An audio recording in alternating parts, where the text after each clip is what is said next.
Hi everyone, welcome to JKCSC. आज हमारी polity की जो है करंट अफेयर की फर्स्ट क्लास है। इसमें हम कोशिश कर रहे हैं कि अगस्त का करंट अफेयर कंप्लीट कर लें।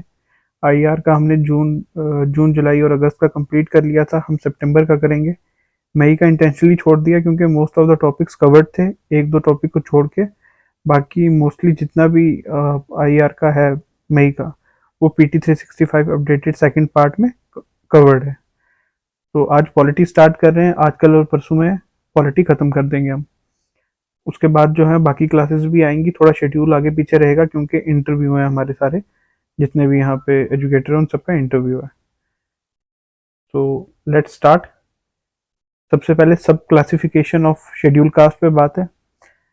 सब क्लासिफिकेशन का मतलब तो आपको पता ही है कि कोई एक प्रॉपर चीज़ है, उसको आप फिर उसको आप डिवाइड करने लग जाते हो, अंदर फर्दर डिवाइड करते हो, सब क्लासीफाई करते हो। तो सब क्लासिफिकेशन ऑफ शेड्यूल कास्ट का क्या मतलब हो गया कि शेड्यूल कास्ट एक प्रॉपर एक कास्ट कॉन्स्टिट्यूशन ने जो है वो आइडेंटिफाई किए हैं कुछ लोग, ठीक है, जिनको शेड्यूल कास्ट का स्टेटस देते हैं। उसमें हम सब क्लासिफाई करेंगे कौन से बेसिस पे कि ज़्यादा बैकवर्ड कौन है, थोड़ा एडवांस्ड कौन है।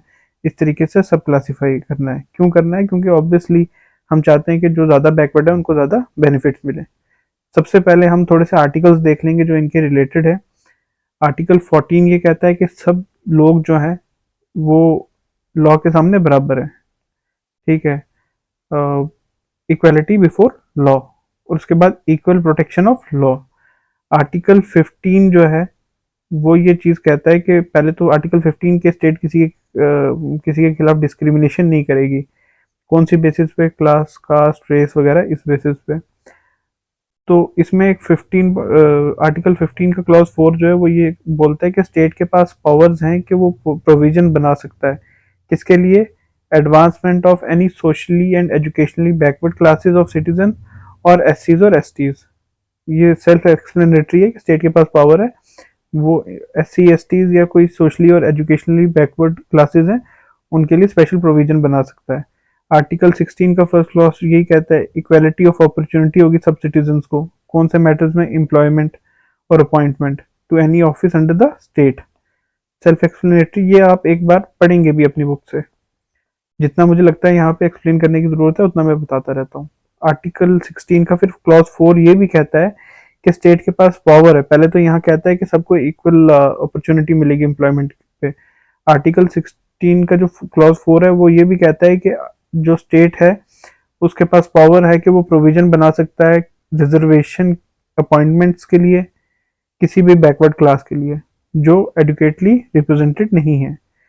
ये तो आगे कुछ बेसिक आर्टिकल्स। प्लस 361 कहता है कि प्रेसिडेंट स्पेसिफाई करता है कि कौन सी कास्ट, रेस, ट्राइब जो है वो SC या फिर किसी भी, अगर STs के लिए कर रहे हैं तो SCs के लिए वो क्वालिफाई करेंगे कौन कौन सी कास्ट वगैरह जो है वो उस SC की लिस्ट में आएंगी किसी भी यूनियन और स्टेट और यूनियन टेरिटरी के लिए। आर्टिकल 341 कहता है कि पार्लियामेंट के पास पावर है कि वो किसी भी कास्ट को जो है वो एक्सक्लूड या इंक्लूड कर सकता है उस लिस्ट में। किस तरीके से? उनको एक लॉ पास करना पड़ेगा। यहाँ तक हम क्लियर हैं। अब सब क्लासिफिकेशन हम पढ़ रहे हैं तो उसके साथ हमें एक कंसेप्ट पढ़ना जरूरी है, क्रीमी लेयर। क्रीमी लेयर क्या होती है? क्रीमी लेयर एक प्रोसेस है जिसमें हम आइडेंटिफाई करते हैं बैकवर्ड क्लासेस के मेंबर्स को जो कंपैरेटिवली कंपैरिजन में सोशली थोड़ा सा फॉरवर्ड है, इकोनॉमिकली स्टेबल है और ज्यादा एजुकेटेड है। तो क्रीमी लेयर ये है जब हम आइडेंटिफाई करते हैं कि किसी भी बैकवर्ड क्लास में जो अपर क्लासेस हैं वो कौन सी हैं। फर्स्ट बेसिक हमारा ये हो गया। सब क्लासिफिकेशन हमने जान लिया, कुछ आर्टिकल्स देख लिया, थोड़ा सा क्रीमी लेयर का कंसेप्ट हमने क्लियर कर दिया। उसके बाद एक चीज बतानी जरूरी है कि जो शेड्यूल कास्ट होती है आर्टिकल 361 के अंदर, वो कोई होमोजीनियस ग्रुप नहीं है। वो कोई एक ग्रुप नहीं है कि सब एक ही जैसे हैं। वो हेट्रोजीनियस ग्रुप है जिसमें अलग अलग डिग्री के मतलब लोग जितने बैकवर्ड हैं, कोई कम बैकवर्ड है, कोई ज्यादा बैकवर्ड है, इस तरीके से उसमें है। तो वो एक हेट्रोजीनियस ग्रुप है। This is important. अच्छा, अब हम डिस्कस करते हैं कि ये क्यों है, इस टाइम न्यूज में क्यों है। क्योंकि 7 बेंच कॉन्स्टिट्यूशनल बेंच था, 7 जज कॉन्स्टिट्यूशनल बेंच था सुप्रीम कोर्ट का। State of Punjab and others versus Devinder Singh and other cases. ये एक केस है, state of Punjab and others versus Devinder Singh and other case. 7 जज कॉन्स्टिट्यूशनल जो बेंच था उसने इसको हेयर किया, इस केस पे क्या कहते हैं इसको सुना। उसके बाद उनने ये चीज बोली कि जो सब क्लासिफिकेशन है शेड्यूल कास्ट की वो परमिसिएबल है, ठीक है, वो अलाउड है, ठीक है, वो अलाउड है। और इसमें यह कि हम उनको सेपरेट कोटा दे सकते हैं जो ज्यादा बैकवर्ड है एससी कैटेगरी के बीच में। ये चीज इस केस ने बोली, केस याद रख लीजिएगा, सब क्लासिफिकेशन के रिलेटेड है। और इसने परमिशन दी कि आप उसको फर्दर जो है सब क्लासिफिकेशन कर सकते हो जो बैकवर्ड लोग हैं उनके फायदे के लिए। अब इस जजमेंट में क्या था वो देखते हैं। अब ये चीज कही जा रही थी कि जो आर्टिकल 341 का सेकंड पार्ट है उसमें ये चीज बोल रहे थे कि ये जो है ये वायलेट करता है। तो सुप्रीम कोर्ट बोलती है ये वायलेट नहीं करता क्योंकि आप कोई कास्ट इंक्लूड या एक्सक्लूड नहीं कर रहे हो, आप उसी के अंदर जो है क्लासिफाई कर रहे हो, आप कोई इंक्लूड या एक्सक्लूड नहीं कर रहे हो कास्ट। दूसरी चीज एक यहाँ पे हमने ये वाला पढ़ा था कि स्टेट जो है कोई एडुकेटली रिप्रेजेंटेड नहीं है कोई बैकवर्ड क्लास, तो उसको क्या कहते हैं, उसके अपॉइंटमेंट के लिए उसको रिजर्वेशन दे सकते हैं।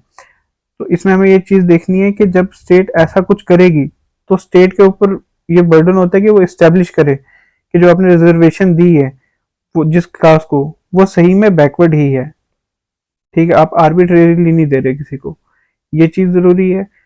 दूसरा मैंने आपको ये भी बता दिया कि हेट्रोजोनस ग्रुप होता है एससी जो है 341 के अंदर। क्रीमी लेयर का मैं आपको बता दिया कि क्रीमी लेयर क्या होती है। अब ये कुछ इंपॉर्टेंट केसेस हैं, आपको इनके बारे में पता होना चाहिए। State of Kerala versus M N Thomas जो थी 1975 में, इसने फर्स्ट टाइम क्रीमी लेयर का कंसेप्ट जो था जज टर्म यूज की थी यहाँ पे। तो इसने वही बोला था कि जो बैकवर्ड लोग हैं उनको थोड़ा फायदा दो और जो क्रीमी लेयर में लोग आते हैं उनको थोड़ा एक्सक्लूड करो। इंदिरा शानी केस में भी यही बोला था कि आप एक्सक्लूड कर दो क्रीमी लेयर को विद इन ओबीसी कैटेगरी। उसके बाद E V Chinnaiah versus state of Andhra Pradesh 2004, उसने ये बोली थी कि जो सब क्लासिफिकेशन आप करते हो वो जो है प्रेसिडेंट लिस्ट के साथ छेड़छाड़ कर रहे हो, तो इसीलिए वो वायलेट करता है आर्टिकल 241 का second clause. Jarnail Singh versus Lakshmi Narayan Gupta 2018 case में ये बोला कि जो क्रिमिलेयर का कंसेप्ट है वो आर्टिकल 242 को वायलेट नहीं करता है, तो इसीलिए वो प्रेसिडेंट लिस्ट के साथ भी कोई छेड़छाड़ नहीं कर रहा है। तो ये याद रखना है, इसमें बोला था कि ये छेड़छाड़ कर रहा है, इसमें बोला था नहीं कर रहा है, इसमें क्रिमिलेयर की बात हुई, इसमें क्रिमिलेयर की बात हुई। अब आप मुझे ये बताएंगे कि इसके लिए गवर्नमेंट ने एक कमीशन बनाई थी क्रिमिलेयर को आइडेंटिफाई करने के लिए, उसका नाम क्या है ये आप बताएंगे। Let's move. अच्छा, नेक्स्ट टॉपिक जो है वो सेंट्रल स्पॉन्सर्ड स्कीम के रिलेटेड है। सेंट्रल स्पॉन्सर्ड स्कीम्स होती क्या है वो देखते हैं। बेसिकली एक होती है सेंट्रल सेक्टर स्कीम और एक होती है सेंट्रल स्पॉन्सर्ड स्कीम। तो सेंट्रल स्कीम होती है जो सिर्फ सेंटर की ही होती है, जिसमें पैसा भी वही देते हैं और इम्प्लीमेंट भी वही करते हैं। सेंट्रल स्पॉन्सर्ड स्कीम वो होती है जिसमें या तो वो पैसा दे रहे हैं, वो पैसा तो दे रहे हैं, ठीक है, लेकिन वो स्टेट के साथ पैसा डिवाइड करते हैं, कुछ रेशो रखते हैं, पहली चीज। दूसरी चीज उसको इम्प्लीमेंट करनी जो है वो रिस्पॉन्सिबिलिटी स्टेट की होती है। चले, ऑब्वियसली यही है, फंडेड जॉइंटली बाय सेंटर और इम्प्लीमेंट जो है वो स्टेट करती है। स्टेट जो है इम्प्लीमेंट कहाँ करती है, ये इंपॉर्टेंट पॉइंट था। स्टेट लिस्ट और कॉन्करेंट लिस्ट में जो सेक्टर्स होते हैं वहां पे ही इम्प्लीमेंट करती है ये। Let's move. अच्छा, सब group of chief minister on rationalisation of CSS. तो ऑब्वियसली ये नाम से ही पता चल रहा है कि काफी सारी स्टेट्स के मतलब 5-7 स्टेट्स के चीफ मिनिस्टर आते हैं, वो बैठते हैं साथ में, ठीक है, तो वो देखते हैं कि सेंट्रल स्पॉन्सर्ड स्कीम को किस तरीके से इम्प्लीमेंट करना है, हमारी प्रायोरिटीज क्या है, वही है। सेंट्रल स्पॉन्सर्ड स्कीम की कुछ टाइप होती है, कोर स्कीम्स होती हैं, कोर ऑफ कोर स्कीम्स होती हैं और एक ऑप्शनल स्कीम्स होती हैं। ऑब्वियसली कोर स्कीम्स जो होगी सबसे इंपॉर्टेंट जो नेशनल डेवलपमेंट एजेंडा में होती हैं, यही जो सब ग्रुप होता है नेशनल चीफ मिनिस्टर्स का, ये बैठ के बनाते हैं ये क्या हमारा नेशनल एजेंडा है, ठीक है। फिर कोर ऑफ कोर स्कीम जो आ गई वो social protection and social inclusion के रिलेटेड ज्यादातर होती हैं। और ऑप्शनल स्कीम वो होती हैं जिसमें स्टेट की ज्यादा से होती है, वो देखते हैं कि इनको इम्प्लीमेंट करना है नहीं करना, कैसे करना है, वो उस पर होती है कॉल। फंडिंग पैटर्न क्या होता है वो देख लेते हैं। जो 8 नॉर्थ ईस्ट की स्टेट्स हैं ये आप रिकॉल करें कौन सी है, और 3 हिमालय स्टेट है, जम्मू कश्मीर, उत्तराखंड और हिमाचल प्रदेश। वहाँ पे सेंटर का जो रेशो रहता है सेंटर स्टेट का, वो 90-10 का रहता है। मतलब 90% पैसा जो है वो सेंटर देती है और 10% जो है स्टेट देती है। बाकी सब स्टेट के लिए 60-40 है, और जो यूनियन टेरिटरी है उसमें सेंटर 100% पैसा देती है। Let's move. अच्छा, citizen partnership, citizen participation towards a good governance. Good governance आपको पता है मेंस का टॉपिक है। बस इसमें आपको ये देखना है कि माई गव जो है ये एक सेंट्रल, ये एक प्लेटफॉर्म बनाया है। किसने बनाया है? सेंट्रल गवर्नमेंट का है ये। इसमें वो सिटीजन इंगेजमेंट के बारे में बात करते हैं। मतलब हम सिटीजन्स को इंगेज करना है, सिटीजन्स की पार्टिसिपेशन चाहिए हमें। किस लिए चाहिए? ताकि हम पॉलिसीज बना सकें, ताकि हम उनके ओपिनियन ले सकें, कोई पॉलिसी बना रहे हैं उसमें।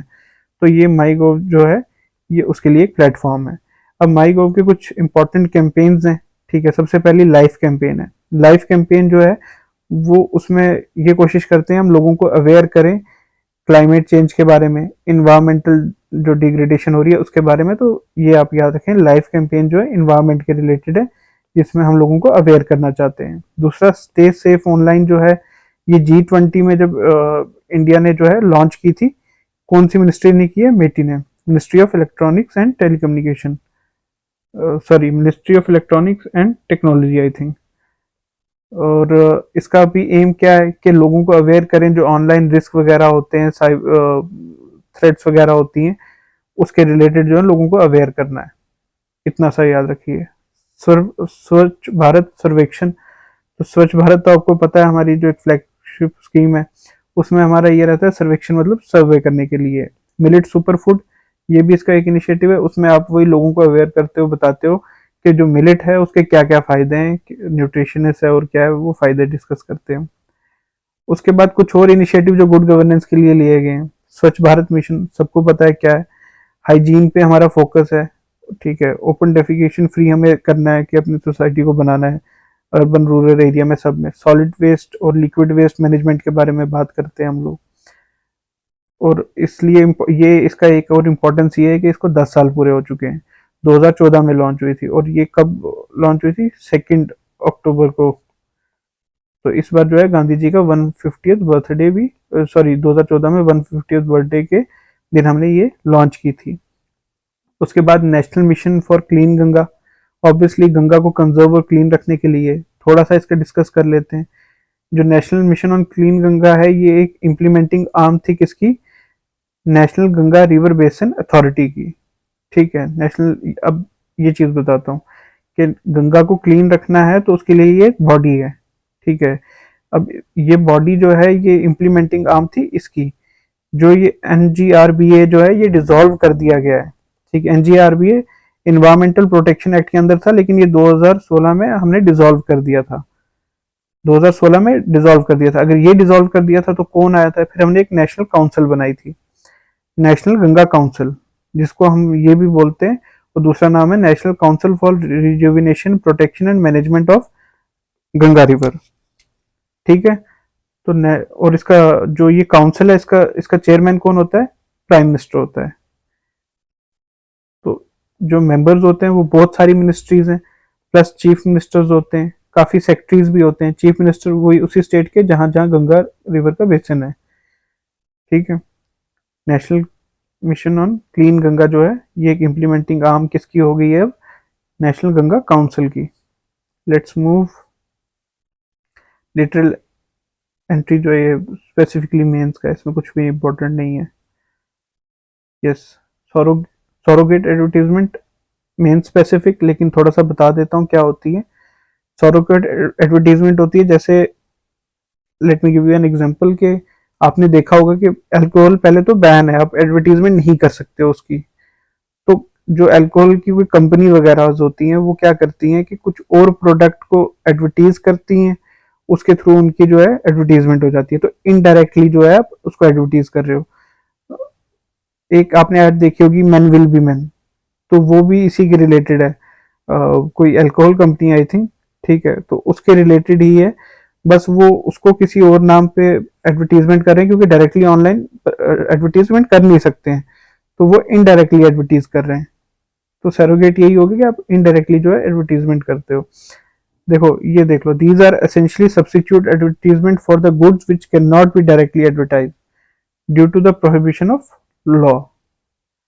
अच्छा, ये याद रखना आपको, कॉप्टा 2003 जो था उसने बैन किया था डायरेक्ट और indirect promotion, sale, consumption of liquid liquor, tobacco और cigarettes. Let's move. Uniform civil code एक यूनिटरी सिस्टम है पर्सनल लॉ का, मतलब अब आगे हम डिस्कस करते हैं। Unitary system of personal law applicable to all.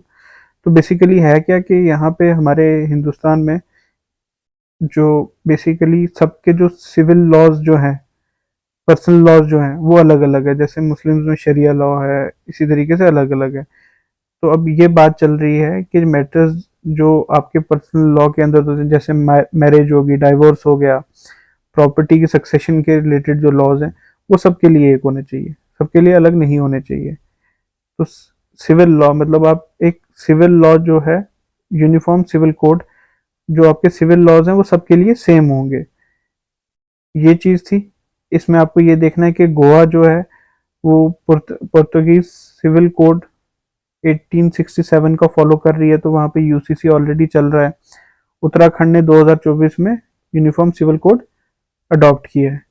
21st जो लॉ कमीशन थी 2018 में बनी थी, उसने बोला था कोई ज़रूरी नहीं है और डिज़ायरेबल भी नहीं है। इसमें आपको कुछ केसेस याद रखने हैं। Ahmed Khan versus Shah Bano Begum 1985, Sarla Mudgal and others versus union of India 1995, Lily Thomas case और Shayara Bano versus union of India. तो ये सब जो है इसी के रिलेटेड है, ठीक है, यूसीसी के रिलेटेड है। Let's move. मेंस का टॉपिक है, नथिंग इम्पोर्टेंट, चलिए बता देता हूँ। लेजिस्लेटिव इम्पैक्ट असेसमेंट, ऑब्वियसली आप देख रहे हो कि जो ये एक सिस्टमेटिक मेथड है जिससे आप एनालाइज करते हो multi dimensional impact of proposed and existing legislation. तो आपने जो भी लॉ वगैरह पास किए हैं, आप उसका क्या कहते हैं एक एनालिसिस करते हो, उसको पूरा देखते हो, मॉनिटर करते हो। तो बस वही है कि उसका इम्पैक्ट क्या है, क्या नहीं हुआ है, जो भी आप लॉज वगैरह लेजिस्लेशन पास कर रहे हो। Nothing important, let's move. अच्छा, state of infrastructure in district courts mains के लिए बहुत इंपॉर्टेंट है। आप ये याद रखेंगे कि ministry of law and justice ने पब्लिश की एक report, empirical study to evaluate the delivery of justice through improved infrastructure. तो ये आपने याद रखनी है, ये रिपोर्ट जो है ये इस मिनिस्ट्री की है। इतना याद हो गया। दूसरा, आप जो है नालसा का टॉपिक जो है अपनी पॉलिटी की बुक से पढ़ लोगे। यहाँ पे जो चीज़ मेंशन थी उसके बारे में थोड़ा सा बता देता हूँ। डिस्ट्रिक्ट लीगल सर्विस अथॉरिटी और दूसरा तालुक लीगल सर्विस अथॉरिटी। तो ये जो बॉडीज हैं ये कौन से एक्ट के थ्रू बनी है? Legal service authority act 1987 statutory body है। इनका काम क्या है कि फ्री लीगल एड देंगे सिटीजन्स को, ठीक है, फ्री लीगल एड देनी है सिटीजन्स को। अब इसमें कंपोजिशन देख लेते हैं। तो सबसे पहली बात जो है वो स्टेट गवर्नमेंट जो है इसको कॉन्स्टिट्यूट करती है, किसके साथ कंसल्ट करती है? चीफ जस्टिस जो है हाई कोर्ट के। जो डिस्ट्रिक्ट जज होता है वो उसका चेयरमैन होता है, ठीक है, डिस्ट्रिक्ट जज चेयरमैन होता है। जो दूसरे मेंबर्स होते हैं वो स्टेट जो है उनका नंबर बताती है कि कितने लोग होंगे और उनकी क्वालिफिकेशन क्या होगी, वो स्टेट गवर्नमेंट बताती है, ठीक है। नॉमिनेटेड गवर्नमेंट नॉमिनेट भी कर सकती है, लेकिन उसको कंसल्ट करना पड़ता है just chief justice of high court को। तो जो भी पर्सन को अपॉइंट किया जाएगा उसका रैंक जो है वो सबॉर्डिनेट जज या फिर सिविल जज से कम नहीं हो सकता है। उसकी सैलरीज जो हैं वो स्टेट गवर्नमेंट ही डिसाइड करती है, किसके साथ कंसल्ट करती हैं पहले? Chief justice of high court, फिर ही प्रिस्क्राइब करते हैं। नेक्स्ट आ गया anticipatory bill under SC/ST act. तो पहले हम समझ लेते हैं SC/ST एक्ट है क्या। SC/ST एक्ट का ऑब्जेक्टिव ये है कि वो प्रिवेंट करना चाहते हैं कि कोई भी ऑफेंस जो है वो SC/ST मेंबर जो है उनके साथ नहीं होना चाहिए। SC/ST में जो लोग हैं उनके साथ कोई भी ऑफेंस ना हो। दूसरा, इसमें एक स्पेशल कोड भी दिए जाते हैं। लास्ट जो है, अगर कोई बंदा जो है वो इसका विक्टिम हुआ है, किसी के साथ ऑफेंस हुआ है, तो उसको रिलीफ देना, उसको रिहेबिलिटेट करना। अब जो एक्यूज है वो मेंबर नहीं हो सकता SC ST का। तो अगर कोई बंदा कहीं ऑफेंस होता है तो SC ST का मेंबर नहीं होगा, तभी वो इस एक्ट के अंदर कवर होगा। ऑब्वियसली ना, कि जब एक कास्ट है या फिर एक SC ST के जो मेंबर हैं, वो अपने आप को ही बुरा भला या अपने आप को ही ऑफेंस थोड़ी करेंगे इस चीज़ को, इस स्पेसिफिकली इस चीज़ को लेके, कास्ट या क्लास को बेसिस पे लेके तो नहीं करेंगे ना। तो ऑफेंसेस में आप ये देख लीजिए कि मैनुअल स्क्वेंजिंग आ जाती है। दूसरा, जो SC ST वुमेन है, आप अगर उनको किसी डीटी या टेम्पल को ऑफर करते हो एज देवदासी, आप उनको कस्टमरी राइट्स जो हैं, ठीक है, वो नहीं देते हो जो लोगों के पास हैं। लास्ट चीज, कोई पब्लिक सर्वेंट्स जो है, ये भी बताता है कि क्या पनिशमेंट दी जाएगी अगर किसी पब्लिक सर्वेंट ने जो है अपनी ड्यूटीज नहीं की अंडर दिस एक्ट। ठीक है, कोई भी रीजन हो सकता है, क्या पता उसके माइंड में डिस्क्रिमिनेशन वगैरह हो, कुछ भी हो सकता है। एक चीज हमें ये देखनी है, जो इसका सेक्शन 18 जो SC ST एक्ट का है, वो कहता है कि CRPC का जो सेक्शन 438 जो है, वो एंटिसिपेटरी बिल प्रोवाइड करता है, लेकिन वो जो एंटिसिपेटरी बिल जो हो, सॉरी, एंटिसिपेटरी बेल जो है वो प्रोवाइड करता है, लेकिन ये एक्ट कहता है जो anticipatory bell under this act और इस सेक्शन CRPC के अंदर है, वो SC SC एक्ट में अप्लाई नहीं होगी। सुप्रीम कोर्ट ने क्या बोला, इसका कंटेक्स्ट क्या है?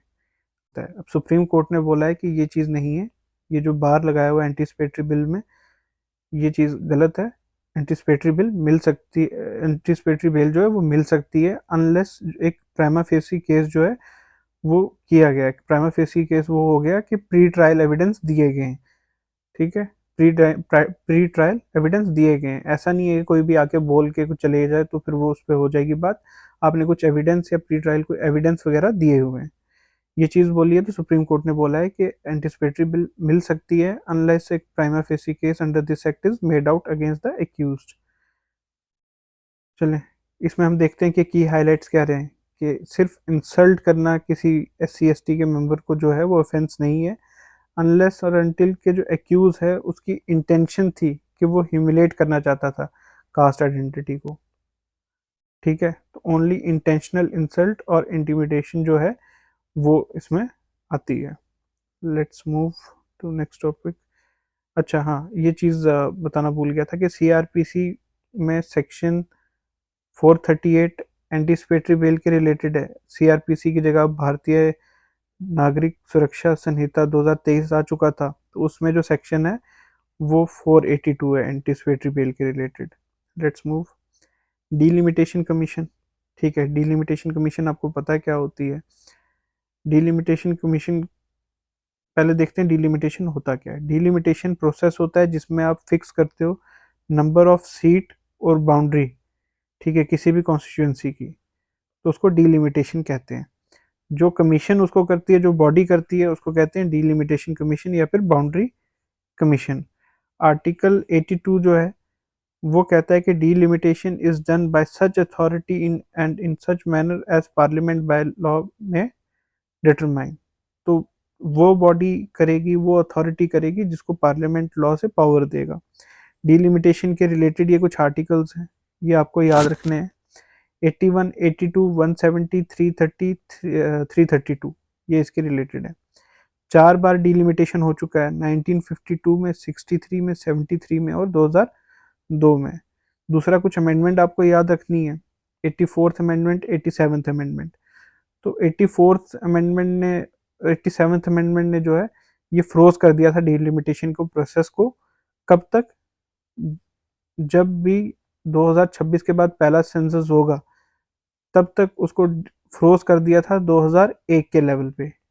87 कॉन्स्टिट्यूशनल अमेंडमेंट 2001 के सेंसस पे उसने उसको फ्रोज कर दिया था। उसने बोला था कि नंबर ऑफ सीट्स इतनी ही रहेंगी, जब 2026 का सेंसस आएगा, फर्स्ट सेंसस जो भी होगा, उसके बाद हम डिलिमिटेशन कर सकते हैं। I think this clear. अच्छा, अब इसका कंटेक्स ये है कि किशोर चंद्रा चंगनलाल रथौर केस जो है, उसमें इसने चीज़ बोली है कि कॉन्स्टिट्यूशनल कोर्ट्स के पास पावर है कि वो डीलिमिटेशन कमीशन के कोई ऑर्डर हैं उनको रिव्यू कर सकता है। ठीक है, DMK versus state of Tamil Nadu, Meghraj Kothari case जो है ये इसके ही रिलेटेड है।